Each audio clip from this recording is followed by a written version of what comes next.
Welcome to kingdom of knowledge. Kingdom of knowledge के इस YouTube channel में आप सबका स्वागत है।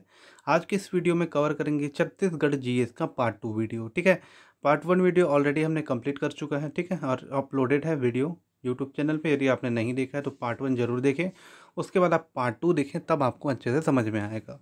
तो आज की इस वीडियो में हम क्या क्या देखने वाले हैं, आज की वीडियो में हम देखने वाले हैं, मैं बता दूं कि पहले वीडियो में हमने देखा था कि एक कॉमन सा डेफिनेशन देखा था छत्तीसगढ़ का, बेसिक परिचय। उसके बाद हमने देखा था छत्तीसगढ़ की स्थापना से रिलेटेड महत्वपूर्ण दिवस, जो एग्ज़ाम के पॉइंट ऑफ व्यू से काफ़ी ज़रूरी है पढ़ना। ठीक है, तो यदि आपने ये नहीं पढ़ा है तो आप उसको पहले पढ़िए हमारे पहले वीडियो में, उसके बाद आगे आप पढ़ें, तब आपको चीज़ें काफ़ी अच्छे से समझ में आएगा। तो आज के इस वीडियो में हम देखेंगे छत्तीसगढ़ में जिला गठन, छत्तीसगढ़ में संभाग गठन और उससे रिलेटेड कुछ इंपॉर्टेंट फैक्ट जो बार बार पेपर में पूछे जाते हैं। सो आज का वीडियो स्टार्ट करते हैं। और वीडियो स्टार्ट करने से पहले यदि आपको हमारा यह है ना एफर्ट अच्छा लगता है, हमारा यह वीडियो आपको अच्छा लगता है, तो वीडियो को लाइक ज़रूर करें और ज़्यादा से ज़्यादा इस वीडियो को शेयर करें। यदि आप इस चैनल पर नहीं हैं तो चैनल को सब्सक्राइब भी करें। और आपको यदि इस वीडियो का PDF चाहिए तो आप हमारे चैनल को टेलीग्राम पे ज्वाइन करें, किंगडम ऑफ नॉलेज। वहाँ पे आपको फ्री में PDF मिल जाएगा। सो हम आज के इस वीडियो को स्टार्ट करते हैं और समझते हैं छत्तीसगढ़ में जिला गठन। ठीक है, तो छत्तीसगढ़ में जिला गठन का घटनाक्रम यह बार बार पेपर में पूछा जाता है। काफ़ी इंपॉर्टेंट है याद रखना ये चीज़ कि छत्तीसगढ़ में कब और कैसे जिलों का गठन हुआ है। सो मैंने पहले वीडियो में बताया था कि 1861 में पहली बार छत्तीसगढ़ में जिलों का गठन किया गया था। और उस समय 3 जिले बनाए गए थे छत्तीसगढ़ में, रायपुर, बिलासपुर और संबलपुर। सो करेंट पीरियड में क्या है कि संबलपुर छत्तीसगढ़ का पार्ट नहीं है, वह उड़ीसा में है। सो आप याद रखेंगे 1861 में केवल 2 जिले बने थे और वो थे रायपुर और बिलासपुर।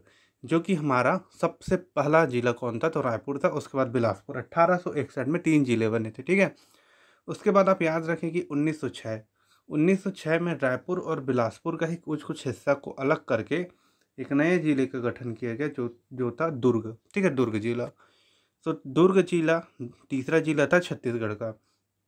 उसके बाद आप याद रखें 1948 में छत्तीसगढ़ में 3 जिलों का गठन किया गया। कौन कौन से? एक तो सरगुजा, दूसरा रायगढ़ और तीसरा था बस्तर। ये तीनों क्या थे? रियासत थे। ठीक है, तो इन्हीं तीनों रियासतों को जिलों में कन्वर्ट किया गया और 1948 में 3 जिले और बने छत्तीसगढ़ में। तो आप याद रखें 1948 में कितने जिले बने, तो 3 जिले कौन कौन से? सरगुजा, रायगढ़ और बस्तर। मैप में मैं आपको बता दूं, ये है हमारा सरगुजा, जो 1948 के टाइम में हुआ करता था यहाँ से यहाँ तक। ठीक है, अभी तो काफ़ी जिले बन गए हैं, आगे हम समझेंगे, बट 1948 के टाइम में इतना जो पार्ट था छत्तीसगढ़ का, वो सब क्या हुआ करता था? सरगुजा जिला। ठीक है, और बस्तर रायगढ़ हुआ करता था यहाँ से लेके, ठीक है, यहाँ तक क्या हुआ करता था? रायगढ़ जिला। ठीक है, तो ये रायगढ़ जिला का गठन हुआ। उसके बाद ये जो दक्षिण वाला भाग था छत्तीसगढ़ का, ये हुआ करता था बस्तर। ठीक है, तो 1948 में 3 और जिले बने थे बस्तर। उसके बाद 1973 में एक जिला बना राजनांदगांव। ये है मैप में राजनांदगांव। ठीक है, अभी वर्तमान में, जो कि 1973 में दुर्ग से अलग होकर, ठीक है, दुर्ग का जो पश्चिमी भाग था उसको अलग करके एक नया जिला बनाया गया था, जो था राजनांदगांव। उसके बाद 1998 में छत्तीसगढ़ में टोटल है ना 9 नए जिले बनाए गए थे। ठीक है, तो काफ़ी इंपॉर्टेंट है, इन जिलों का नाम क्रोनोलॉजिकली आप याद रखें डेट वाइज। 1998 में कौन कौन से जिले बने थे, तो ये हमारा कोरिया। ठीक है, उसके बाद ये जसपुर, और जसपुर को रायगढ़ से अलग करके बनाया गया था और कोरिया को सरगुजा से अलग करके बनाया था। तो ये बात भी आप याद रखें कि किस जिले से अलग करके ये जिले बने हैं। ये भी क्वेश्चन पूछा जाता है कि कोरिया का मातृ जिला या फिर कोरिया किस जिले से कट के बना है। तो आप याद रखें सरगुजा से कोरिया को बनाया गया, रायगढ़ से जसपुर को बनाया गया और बिलासपुर से अलग करके, ये कोरबा आप देख रहे हैं मैप में, उसको बनाया गया। ठीक है, किससे अलग करके? तो बिलासपुर से अलग करके। जांजगीर चांपा आप देख सकते हैं मैप में, यह है जांजगीर चांपा। जांजगीर चांपा को अलग करके बनाया गया था बिलासपुर से। ठीक है, बिलासपुर से काट के बना जांजगीर चांपा। उसके बाद नेक्स्ट जो जिला बना 1998 में, वो था कवर्धा। ये है मैप में कवर्धा, और ये कवर्धा बना था राजनांदगांव। ठीक है, आप देख सकते हैं ये है राजनांदगांव और ये है अपना कवर्धा। तो राजनांदगांव से ही काट के क्या बना था? कवर्धा बना था। ठीक है, वो 1998 में। उसके बाद महासमुंद। महासमुंद किससे अलग होकर बना है? तो वो बना है रायपुर से। मैप में आप देख सकते हैं ये है महासमुंद और ये है अपना रायपुर। ठीक है, तो रायपुर से अलग होकर बना महासमुंद। तो इस बात को भी आप ध्यान में रखें। उसके बाद बना धमतरी। धमतरी ये है हमारा, धमतरी मैप में आप देखें ये धमतरी है, ठीक है, जो कि रायपुर से कट के बना था। उसके बाद उत्तरी बस्तर कांकेर, ठीक है, मैंने बताया कि 1948 में जब बस्तर बना था तो ये पूरा एरिया, ठीक है, यहाँ से यहाँ तक बस्तर कहलाता था। ठीक, तो क्या हुआ कि बस्तर काफ़ी बड़ा हुआ करता था और प्रशासन में काफ़ी ज़्यादा असुविधा हुआ करती थी उस टाइम में। तो बस्तर का जो ये उत्तरी भाग था, ये पूरा भाग उसको कह दिया गया कांकेर जिला बना दिया गया, और जो दक्षिणी भाग था बस्तर का उसको बनाया गया दक्षिणी बस्तर दंतेवाड़ा। ठीक है, तो दंतेवाड़ा और कांकेर दो जिले बने थे 1998 में। सो याद रखें, काफ़ी इंपॉर्टेंट है। इस तरह से क्रोनोलॉजिकली यदि अपडेट वाइज याद रखेंगे तो आपको याद जरूर हो जाएगा, और यह क्वेश्चन बार बार पेपर में पूछा जाता है। ठीक है, कि कब और किस तरह से जिलों का गठन हुआ। उसके बाद आगे देखते हैं, तो हमने अभी क्या देखा, 1998 तक छत्तीसगढ़ में टोटल 16 जिलों का गठन हो चुका था। ठीक है, तो आप ये भी याद रखें कि जब छत्तीसगढ़ का गठन हुआ उस समय भी, मतलब सन 2002 में छत्तीसगढ़ में केवल 16 जिले थे। उसके बाद छत्तीसगढ़ में और नए जिले कब बने, तो 2007 में। 2007 में बस्तर से काट करके यहाँ पे नारायणपुर बनाया गया। ठीक है, और दंतेवाड़ा, ये हमारा दंतेवाड़ा का पश्चिमी हिस्सा को काट करके क्या बनाया गया, बीजापुर बनाया गया। ठीक है, तो 2007 में दो नए और जिले बने, नारायणपुर और बीजापुर। उसके बाद 2012 में फिर से 9 जिलों का गठन किया गया। 2012 में फिर से 9 जिलों का गठन किया गया, और ये भी काफ़ी इम्पोर्टेंट है, याद रखना। तो कौन कौन से जिले बने 2012 में, हम देखते हैं। सरगुजा को काट करके बनाया गया, ये सूरजपुर, और सरगुजा को ही काट करके इधर बना दिया गया बलरामपुर। ठीक है, उसके बाद बिलासपुर को काट करके इधर बना दिया गया मुंगेली। दुर्ग को काट करके बना दिया गया बेमेतरा। आप देख सकते हैं ये मैप में है हमारा दुर्ग, और उसके ऊपर का जो जिला है वो है बेमेतरा, और दुर्ग के नीचे को काट के बना दिया गया बालोद। ठीक है, आप मैप में देख सकते हैं काफ़ी अच्छे से, दुर्ग का जो नीचे वाला हिस्सा है वो है बालोद जिला।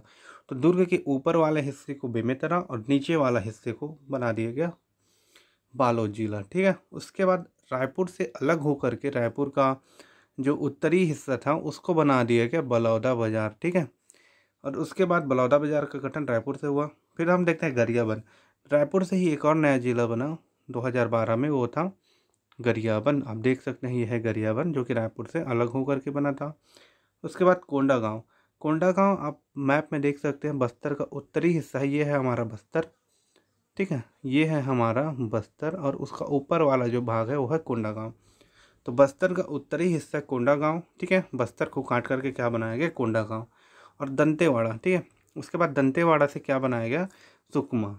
तो ये है अपना दंतेवाड़ा, और दंतेवाड़ा का जो दक्षिणी हिस्सा था उसको हमने क्या नया जिला बनाया, सुकमा। ठीक है, तो इस तरह से 2012 में टोटल 9 और नए जिलों का गठन हुआ। सो ये भी आप याद रखें। तो इस तरह से कितने जिले हो गए थे, 16 और 9 कितने हो जाते हैं, 27 जिले हो गए थे। सॉरी, 16 17, 16 के बाद दो और नए जिले बने थे, वो ये थे। ठीक है, तो इस तरह से टोटल कितने हो गए थे, 18 जिला, और 18 और 9 कितने हो जाते हैं, तो हो गए थे 27 जिला। तो इस प्रकार से 2012 तक छत्तीसगढ़ में टोटल 27 जिले थे। ठीक है, उसके बाद रिसेंटली अभी अभी 2020 में एक और नया जिला बनाया गया जिसको हम कहते हैं गौरेला पिंडरा मरवाही, जो किससे मिलकर बना है, तो ये बिलासपुर, ठीक है, और मुंगेली। तो मुंगेली और बिलासपुर के कुछ कुछ हिस्सों को काट करके एक और नया जिला बनाया गया जिसका नाम क्या है, संयुक्त रूप से गौरेला पिंडरा मरवाही। ठीक है, तो इस तरह से अभी वर्तमान में छत्तीसगढ़ में कितने ज़िले हैं, तो आप याद रखेंगे टोटल 28 ज़िले हैं छत्तीसगढ़ में। यह जो क्रोनोलॉजी है या फिर ये जो क्रम है ना जिलों का, आप जरूर डेट के हिसाब से याद रखें, क्योंकि इस तरह के क्वेश्चन आपको कई बार एग्जाम में देखने को मिले हैं। ठीक है, यदि आप टेलीग्राम ज्वाइन करते हैं तो वहाँ पे मैं आपको क्वेश्चन भी सेंड करूँगा, तो वहाँ से आप समझ सकते हैं कि किस तरह से इस जिले गठन से वाला टॉपिक से क्वेश्चन पूछा जाता है। तो अभी तक हमने देखा कि छत्तीसगढ़ में किस प्रकार से जिलों का गठन हुआ। उसके बाद हम समझते हैं छत्तीसगढ़ में संभाग गठन। तो आप सबको पता होगा कि है ना, 4-5 जिलों को मिलाकर के एक संभाग बना दिया जाता है। ठीक है, तो छत्तीसगढ़ में कुल कितने संभाग हैं, तो वर्तमान में छत्तीसगढ़ में 5 संभाग है। वो कौन कौन से हैं, रायपुर, बिलासपुर, बस्तर, सरगुजा और दुर्ग। ठीक है, इस तरह से टेबुलर फॉर्म में हम समझते हैं, हमको समझ इस तरह समझ में काफ़ी इजी होगा। तो पहला जो संभाग बना था, मैंने पहले वीडियो में बताया था 1862 में छत्तीसगढ़ को संभाग बनाया गया था। उसका मुख्यालय क्या था, रायपुर। तो पहला संभाग 1862 में बना था रायपुर, आप याद रखें, उसका मुख्यालय क्या था, रायपुर ही था। और रायपुर के अंतर्गत अभी वर्तमान में रायपुर संभाग में 5 जिले हैं, ठीक है। तो कौन कौन से 5 जिले हैं आप जरूरी इस बात को ध्यान रखें, मैं बता देता हूँ। एक तो गरियाबंद, दूसरा धमतरी, अपना तीसरा बलौदाबाजार, चौथा है रायपुर और एक है महासमुंद। तो इस तरह से टोटल 5 जिले हैं रायपुर संभाग में, ठीक है। उसी प्रकार से बिलासपुर संभाग, तो बिलासपुर संभाग का गठन कब किया गया? 1956 में। तो 1956 में बिलासपुर संभाग का गठन किया गया और इसमें वर्तमान में 6 जिले हैं, ठीक है। गौरेला, पिंडा, मरवाही जब जुड़ा तो 6 हो गए हैं, ठीक है। यह सबसे बड़ा संभाग है जनसंख्या के हिसाब से। तो जनसंख्या वाइज सबसे बड़ा संभाग छत्तीसगढ़ का कौन है? तो आपका आंसर होगा बिलासपुर। इस तरह क्वेश्चन भी आते हैं, तो ये इंपॉर्टेंट पॉइंट मैंने आपके लिए लिख दिया है। उसके बाद जो तीसरा हमारा संभाग बना हुआ था बस्तर संभाग, ठीक है। बस्तर संभाग का गठन 1981 में किया गया है और इसका मुख्यालय है जगदलपुर। आप इस बात को याद रखें, है ना। बस्तर संभाग का मुख्यालय क्या है? तो जगदलपुर। और इस बस्तर संभाग में टोटल 7 जिले हैं, जो कि सबसे ज़्यादा है, ठीक है। सबसे ज़्यादा जिले किस संभाग में है? तो आप याद रखें बस्तर संभाग में। और यह सबसे बड़ा संभाग है क्षेत्रफल के हिसाब से, ठीक है। जनसंख्या के हिसाब से नहीं, क्षेत्रफल के हिसाब से सबसे बड़ा संभाग है बस्तर संभाग, ठीक है। उसके बाद जो चौथा संभाग बना छत्तीसगढ़ में वह था सरगुजा। और सरगुजा संभाग का गठन कब किया गया या स्थापना कब किया गया? तो 2008 में। और इसका मुख्यालय भी आप याद रखें, हेडक्वार्टर कहाँ है? अंबिकापुर में है, ठीक है। और सरगुजा संभाग में टोटल 5 जिले हैं। अब कौन कौन से जिले हैं आप कमेंट करके बताइए, सरगुजा संभाग में कौन कौन से जिले आते हैं? 5, ठीक है। उसके बाद हम देख लेते हैं दुर्ग संभाग का, जो कि रिसेंटली सबसे हमारा जो है ना नया संभाग बना है वो है दुर्ग संभाग, जो कि बना है 2013 में। उसके बाद से छत्तीसगढ़ में और संभाग नहीं बनाए गए हैं। तो वर्तमान में छत्तीसगढ़ में 5 संभाग है। दुर्ग संभाग का गठन 2013 में किया गया है, ठीक है। ये बात याद रखें। और दुर्ग संभाग में 5 जिले हैं, ठीक है। ये बात भी आप ध्यान रखें। और सबसे छोटा संभाग है क्षेत्रफल की दृष्टि से, तो ये बात भी आप ध्यान रखें। तो इस तरह के फैक्ट आपको पूछे जाते हैं और ये डेट आप याद रख लें कि कब और किस तरह से किस डेट में ये संभाग का गठन किया गया। इस प्रकार से आपको क्वेश्चन पूछा जाएगा एग्जाम में कि 1956 में छत्तीसगढ़ में किस संभाग का गठन किया गया। आपके सामने 4 ऑप्शन दे दिए जाएंगे, तो आपको पिक करना रहेगा बिलासपुर, क्योंकि इसी प्रकार से आपको क्वेश्चन दिए जाएंगे, ठीक है। और ये इंपॉर्टेंट पॉइंट मैंने बताया वो भी याद रखें। सबसे प्राचीन संभाग कौन है? तो रायपुर है सबसे पुराना संभाग। उसके बाद सबसे बड़ा संभाग जनसंख्या के हिसाब से पूछे तो बिलासपुर। क्षेत्रफल के हिसाब से सबसे बड़ा पूछे तो हम बताएंगे बस्तर। और उसके बाद सबसे छोटा संभाग क्षेत्रफल के हिसाब से तो आप याद रखेंगे दुर्ग संभाग, ठीक है। तो ये संभाग गठन किस तरह से हुए, हमने ये जो टॉपिक है उसको भी कवर किया। अब आगे कुछ इंपॉर्टेंट फैक्ट देखते हैं जो एग्जाम में पूछे जाते हैं, ठीक है। तो एग्जाम में आपसे क्या पूछा जाता है, किस तरह से क्वेश्चन पूछा जाता है? तो ये पूछा जाएगा क्षेत्रफल के हिसाब से सबसे बड़ा संभाग, तो आप याद रखेंगे बस्तर संभाग, ठीक है। क्षेत्रफल की दृष्टि से सबसे छोटा संभाग, तो आप याद रखेंगे दुर्ग संभाग, मैंने पहले भी बताया है। और आप क्या याद रखेंगे? जनसंख्या की दृष्टि से सबसे बड़ा संभाग, तो आप याद रखेंगे बिलासपुर संभाग। और क्या है कि क्षेत्रफल के हिसाब से सबसे बड़ा जिला, यहाँ पे आपको संभाग नहीं जिला पूछा जा रहा है, ठीक है। तो आप याद रखेंगे छत्तीसगढ़ का क्षेत्रफल के हिसाब से सबसे बड़ा जिला है राजनांदगांव, ठीक है। वहीं क्षेत्रफल के हिसाब से सबसे छोटा जिला कौन सा है? तो ये काफ़ी इंपॉर्टेंट है और ये क्वेश्चन पूछा जाएगा, देखना आप आने वाले एग्जाम में, क्योंकि 2020 में बना है गौरेला, पिंडरा, मरवाही, ठीक है। और वर्तमान में यह छत्तीसगढ़ का सबसे छोटा जिला है क्षेत्रफल के हिसाब से। इससे पहले क्या था? दुर्ग था, लेकिन जब से इसका गठन हुआ है 2020 में, तब से ये है। और बहुत सारे बुक में आप अब देखेंगे कि दुर्ग को ही सबसे छोटा जिला बताया गया, जो कि गलत है अभी की डेट में, क्योंकि जब से गौरेला, पिंडरा है, मरवाही बना है, तब से वह सबसे छोटा जिला है क्षेत्रफल के हिसाब से। तो यह क्वेश्चन पूछा जा सकता है, क्योंकि इसमें काफ़ी बच्चे अभी भी कंफ्यूज हैं कि कौन छोटा है कौन बड़ा है, ठीक है। उसके बाद सबसे बड़ा तहसील आपसे पूछा जाए तो याद रखेंगे कोरबा जिला का पोड़ी उपरोड़ा सबसे बड़ा तहसील है छत्तीसगढ़ का। वहीं सबसे बड़ा विकासखंड आपसे पूछा जाए तो आप याद रखेंगे बिलासपुर जिला का बिल्हा, ठीक है। बिल्हा विकासखंड क्या है? सबसे बड़ा विकासखंड है। उसके बाद आपसे क्या पूछा जा सकता है कि सर्वाधिक तहसील वाला जिला, किस जिले में सबसे ज़्यादा तहसील है? तो आप याद रखेंगे जांजगीर चांपा में 10 तहसील है, जो कि सबसे ज़्यादा है। उसके साथ साथ आपसे और क्या पूछा जा सकता है कि सबसे कम तहसील वाला जिला यदि आपसे पूछे तो आप याद रखेंगे नारायणपुर, जिसमें केवल 2 ही तहसील हैं। तो इस प्रकार से ये इंपॉर्टेंट फैक्ट आप याद रखें, एग्ज़ाम में पूछे जा सकते हैं। सो आज का वीडियो यहीं तक रखते हैं। Thank you watching for this video. यदि वीडियो आपको अच्छा लगा तो लाइक ज़रूर करें, वीडियो को ज़्यादा से ज़्यादा शेयर करें और इस चैनल पे नए हैं तो ज़रूर सब्सक्राइब करें। और यदि आप PDF चाहिए तो टेलीग्राम से ज़रूर जुड़ें, वहाँ पे आपको फ्री में PDF मिल जाएगा। So thank you.